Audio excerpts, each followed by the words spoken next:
పెట్టక నీ చేతుల్లో పెట్టాడా నారాయణ గారు ఎవరాయన? ఇలియానా రాసి తెలుసా? సరిగ్గా చదువు. అది ఇలియానా ఉండదు, ఏలియానా ఉండదు. చదివారా? ఏమండి మగాళ్ళు చాలా తెలివిగా మాట్లాడతారండి మీరు. మగాళ్ళు తెలివిగా మాట్లాడే ఇక్కడ ఉన్న మగాళ్ళంతా తెలివైన వాళ్ళు. చూడండి గోవాలో మగాళ్ళ కంటే ఆడవాళ్ళు ఇంకా తెలివైన వాళ్ళు. అవునా? అదిగో చూడు అది. అలా చెప్తే సరిపోదు, ప్రూవ్ చేయాలి. సరే, మనం గోవా బీచ్ లో నడుచుకుంటూ వెళ్తున్నాము. ఓకే. రోడ్డు మీద ఒక జ్ఞానం ఉండి మూట, డబ్బులు మూట రెండు పడున్నాయి. అది మీ మగాళ్ళు అయితే ఏం తీసుకుంటారు? మా మగాళ్ళం అయితే డబ్బున్న మూటే తీసుకుంటాం. మా ఆడవాళ్ళు అయితే జ్ఞానం ఉన్న మూట తీసుకుంటాం. అవును, ఎవరికి ఏం లేదు అదే తీసుకోవాలి, అందులో తప్పేమో. సర్లే, నాకు కాదు, మా యాంకర్ కింద ఒక డౌట్ అడిగింది, అదే చెప్తారా? ఏంటిది? అదిగో మా యాంకర్ కి. యాంకరా ఎప్పుడైంది? సరే, ఫైర్ స్టేషన్ లో ఎక్కడ పట్టినా మీ మగాళ్ళే పనిచేస్తారు, ఆడవాళ్ళు ఎక్కడ కూడా ఎందుకు పని చేయట్లేదు? ఫైర్ స్టేషన్ లో ఆడవాళ్ళు ఎందుకు పనిచేయరు? అవును, మీ ఆడవాళ్ళకి నిప్పు పెట్టడమే కానీ ఆపడం రాదు కదా, అందుకే ఫైర్ స్టేషన్ లో ఆడవాళ్ళు పనిచేయరు. ఏమంటే మన టీమ్ లో ఇంకో ఆర్టిస్ట్ ఉన్నాడు. ఇంకోటి ఉన్నాడా? అయ్యా బాబోయ్, డైలాగులు చెప్తే మామూలుగా ఉండదు తెలిసిన. పంపతీసి దొరబాబు కూడా వాడు గోవాలో, ఆ గోవాలో కూడా ఏదన్నా వైజాగ్ అంటే మనం ఏదైనా మేనేజ్ చేయగలిగిన, ఇక్కడంటే మళ్ళీ వదలరు. లేదు, మార్నింగ్ నుంచి తిరుగుతా ఉన్నాయి. మనకి ఎవరు తెలీదా? వదలరు. వీళ్ళకి మనకి సంబంధం లేదు. ఓహో, ఈ రోజు గోవాలో ఎంత మంది తెలుగు వాళ్ళు ఉంటారని నాకు ఇప్పుడు వరకు తెలియలేదు. చూడు, కూడా మనోళ్ళే. అవునా? గోవా తెలుగు అసోసియేషన్ వాళ్ళ కోసం అచ్చ తెలుగులో ఒక డైలాగ్ చెప్తారు అనుకుంటున్నా. పట్టుకుని ప్రతిసారి వదిలేస్తున్నారేంటండి గోవాలో? ఏదమ్మా? నన్ను పట్టుకుని ప్రతిసారి వదిలేస్తారు. అసలు నిన్ను పట్టుకోవడమే తప్పు కాదు. మార్నింగ్ ఏదో అంటుంది, బికినీ వేసుకుని బీచ్ లో తిరగాలంటుంది. బికినీ వేసుకొని బికినీ వేసుకో, బీచ్ లో నువ్వు ఒక్కదానే తిరుగుతూ ఎవరు రాడా? నువ్వు వేసే ఎవరు చూసేది అక్కడ? కాదు, గోవా తెలుగు అసోసియేషన్ వాళ్ళ కోసం అచ్చ తెలుగులో ఒక డైలాగ్ చెప్తారా?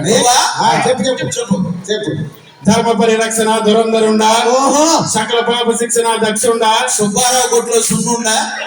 నీ డైలాగ్ లేకుండా నువ్వు వెనకుండా ఉండదు. డైలాగ్ అసలు ఏ బాగా చెప్పలేదా? ఏది చెప్తే చెప్పండి. కింద నుంచి వచ్చేయాలి. కాదు, ఈ గోవాకి వచ్చిన తర్వాత నాకు ఒకటి అనిపించింది మార్నింగ్ నుంచి. ఏంటది?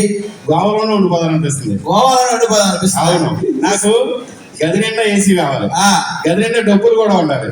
నేను ఏం చేసినా ఎవడేం వాడకూడదు. గది నిండా ఏసీ ఉండి డబ్బులు ఉండి నువ్వేం చేసి? గోవాలో ఏటీఎంలు చాలా ఉంటాయి అనుకుంటా, అందులో సెక్యూరిటీ గార్డుగా చేయరు. డబ్బులు ఉంటాయి, ఏసీ ఉంటుంది, నేను అప్పుడేమంటావు. అలా కాకుండా ఎవడ పని అటు చేసుకుంటూ నా టేబుల్ మీద డబ్బులు వచ్చి జాబ్ ఏం లేదు ఇక్కడ. ఎవడ పని వాడు చేసుకుంటూ నీ టేబుల్ మీద డబ్బులు రావాలంటే ఈ పక్కనే శుభ కాంప్లెక్స్ ఉంది, దాని దగ్గర కూర్చో. ఫుల్ ఎవడ పని వాడు చేసుకుంటూ నీ టేబుల్ మీద డబ్బులు వచ్చి పడతాయి. సరిగా నా తల మీద దెబ్బేంటది? ఇదే నిన్న మార్కెట్ లో ఆ సుబ్బారావు గారు రాడు తీసుకుని కొట్టాడు. ఆ సుబ్బారావు గారు రాడు తీసుకుని కొడుతుంటే నువ్వు చూస్తా ఊరుకున్నావా? నీ చేతులు ఏం లేదా? ఎందుకు లేదు, వాళ్ళ ఆవిడ చేయి నా చేతుల్లోనే ఉంది. అప్పుడు నీకంటే మరి ఒళ్ళంత దెబ్బలేంటి? ఇదే రాత్రి మా ఆవిడ బట్టలు ఉతికింది. బట్టలు ఉతికి దెబ్బలు వెళ్తే ఆ ఒంటి మీద ఉన్నప్పుడే ఉతికింది. నీకు అవసరమా? నీకు అన్నీ చెప్పాలి. గోవాలో ఉండిపోతా ఇసుక ఇసుక ఇసుక అమ్ముకోవాలి. కావాలా?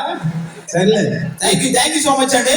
మళ్ళీ మధ్యలో ఇంకొక ఎంట్రీ ఇస్తాం. మన వాళ్ళు ఎవరైనా చిన్న మీ సాంస్కృతిక కార్యక్రమాలు ఏమైనా ఉన్నాయా ఇక్కడ? ఉన్నాయా? ఎందుకు ఇక్కడ ప్రతి ఒక్కరు డాన్స్ అండి. అమ్మాయిలు ఇలా కానీ కలిపితే మంచి డాన్స్ అండి. ఇక్కడ డాన్స్ చేసే వాళ్ళు ఎవరున్నారు ఇక్కడ?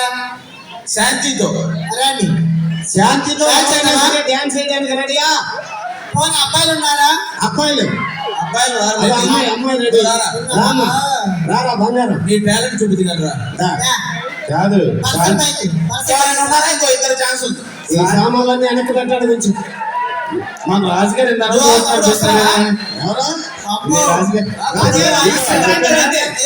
అలా రాజుగారు వస్తున్నారు. ఈ అబ్బాయి ఇక్కడ ఉత్సాహంగా లేచాడు, మళ్ళీ శాంతి చూసి కూర్చున్నాడు. రాజుగారు చేస్తండి. గిటార్ వాయింతో వచ్చాం మీకు. రండి, అక్కడ కాదు ఇక్కడ తబలా వాయిస్తారా రాజుగారు? ఇంకెవరున్నారు? ప్రసాద్ గారు. Tabla, guitar, tabla. Pulsar by song ఉందా?